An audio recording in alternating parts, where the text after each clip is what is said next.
Hello, I'm Lamar, your driving instructor. Today we're going to learn how to back out of a tight parallel parking space, which is exactly the case when your car is very tightly pressed on both sides. It's actually quite easy. Just follow all the instructions in this video, and you'll be fine. On my channel, you can find even more training videos on all types of parking lots. Be sure to watch them if you want to be a parking master. Subscribe to the channel, and we'll get started. Please note that if parking spaces are located along the roadway, be sure to make sure that it is safe for both you and other drivers. Keep your eyes on the roadway at all times and be careful.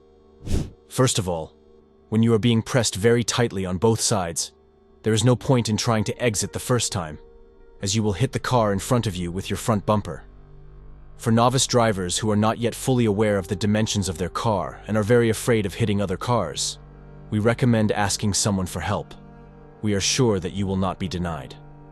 The person who will help you can show you the distance to other cars with their hands, so you will understand the dimensions of your car even more clearly by comparing the distance you see while in the car. In this case, our car is white and we will be driving in the left direction. If you need to drive in the right direction, just do the same, only in the opposite direction. How do we get out of a tight parking lot? Let's get started. Step 1. Before you start driving, don't forget to turn on the left turn signal so that other drivers understand what you are doing. Turn the steering wheel to the right, engage reverse gear, and drive as close as possible to the gray car. If your wheels are too close to the curb, simply back up as close as possible to the gray car with straight wheels. Step 2. Now turn the steering wheel all the way to the left and get as close as possible to the car in front of you. It should be noted that if you have enough space to get out completely, go ahead. It appears that you are not too much squeezed by other cars. If there is not enough room to get out at once, and this is completely normal, so do not worry. Moving on to the next step. Step 3. Turn the steering wheel all the way to the right again and slowly back up, getting as close as possible to the vehicle behind you. Step 4. Now turn the wheels to the left again and try to drive out.